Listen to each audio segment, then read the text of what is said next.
El huésped, un cuento de Amparo Dávila. Nunca olvidaré el día en que vino a vivir con nosotros. Mi marido lo trajo al regreso de un viaje. Llevábamos entonces cerca de 3 años de matrimonio. Teníamos 2 niños y yo no era feliz.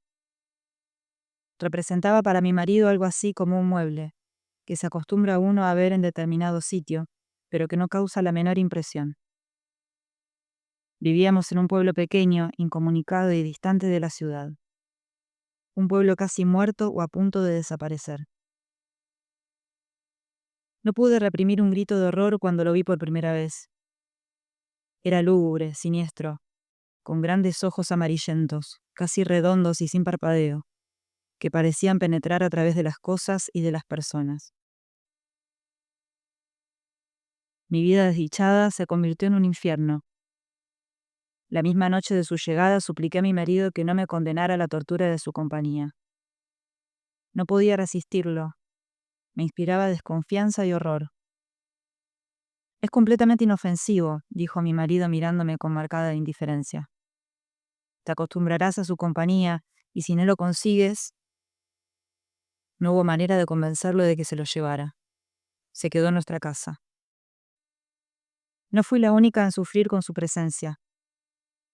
Todos los de la casa, mis niños, la mujer que me ayudaba en los quehaceres, su hijito, sentíamos pavor de él. Solo mi marido gozaba teniéndolo allí. Desde el primer día mi marido le asignó el cuarto de la esquina. Era esta una pieza grande, pero húmeda y oscura. Por esos inconvenientes yo nunca la ocupaba. Sin embargo, él pareció sentirse contento con la habitación.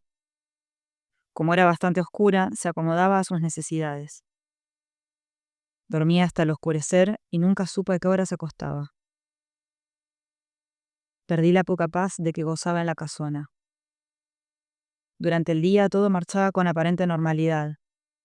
Yo me levantaba siempre muy temprano, vestía a los niños que ya estaban despiertos, les daba el desayuno y los entretenía mientras Guadalupe arreglaba la casa y salía a comprar el mandado. La casa era muy grande, con un jardín en el centro y los cuartos distribuidos a su alrededor.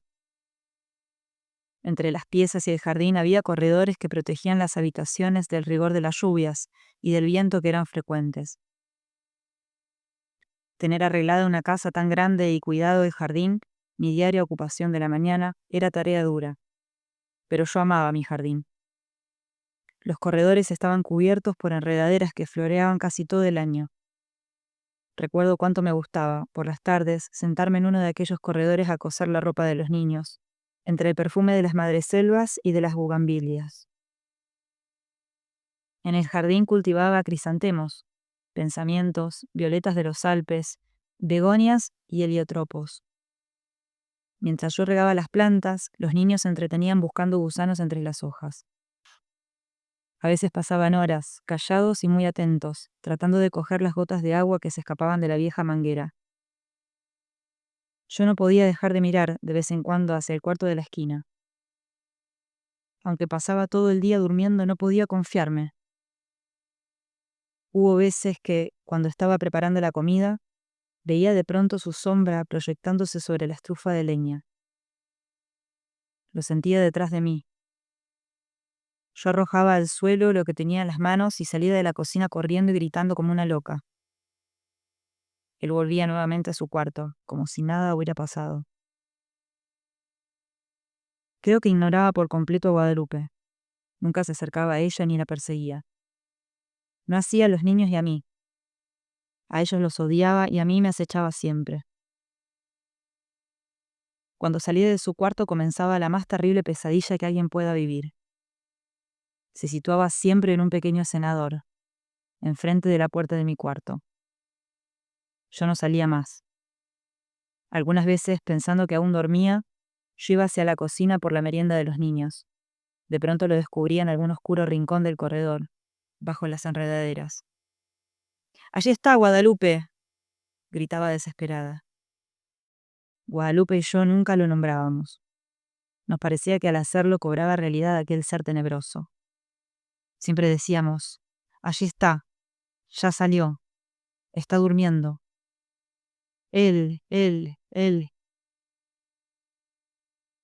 Solamente hacía 2 comidas. Una cuando se levantaba al anochecer y otra tal vez en la madrugada antes de acostarse. Guadalupe era la encargada de llevarle la bandeja. Puedo asegurar que la arrojaba dentro del cuarto, pues la pobre mujer sufría el mismo terror que yo. Toda su alimentación se reducía a carne, no probaba nada más. Cuando los niños se dormían, Guadalupe me llevaba la cena al cuarto. Yo no podía dejarlos solos, sabiendo que se había levantado o estaba por hacerlo. Una vez terminadas sus tareas, Guadalupe se iba con su pequeño a dormir y yo me quedaba sola, contemplando el sueño de mis hijos. Como la puerta de mi cuarto quedaba siempre abierta, no me atrevía a acostarme, temiendo que en cualquier momento pudiera entrar y atacarnos. Y no era posible cerrarla. Mi marido llegaba siempre tarde y al no encontrarla abierta, habría pensado, y llegaba bien tarde. Que tenía mucho trabajo, dijo alguna vez. Pienso que otras cosas también lo entretenían. Una noche estuve despierta hasta cerca de las 2 de la mañana, oyéndolo afuera. Cuando desperté lo vi junto a mi cama, mirándome con su mirada fija, penetrante. Salté de la cama y le arrojé la lámpara de gasolina que dejaba encendida toda la noche. No había luz eléctrica en aquel pueblo y no hubiera soportado quedarme a oscuras, sabiendo que en cualquier momento él se libró de golpe y salió de la pieza. La lámpara se estrelló en el piso de ladrillo y la gasolina se inflamó rápidamente. De no haber sido por Guadalupe que acudió a mis gritos, habría ardido toda la casa. Mi marido no tenía tiempo para escucharme ni le importaba lo que sucediera en la casa. Solo hablábamos lo indispensable. Entre nosotros, desde hacía tiempo, el afecto y las palabras se habían agotado. Vuelvo a sentirme enferma cuando recuerdo. Guadalupe había salido a la compra y dejó al pequeño Martín dormido en un cajón donde lo acostaba durante el día. Fui a verlo varias veces, dormía tranquilo. Era cerca del mediodía.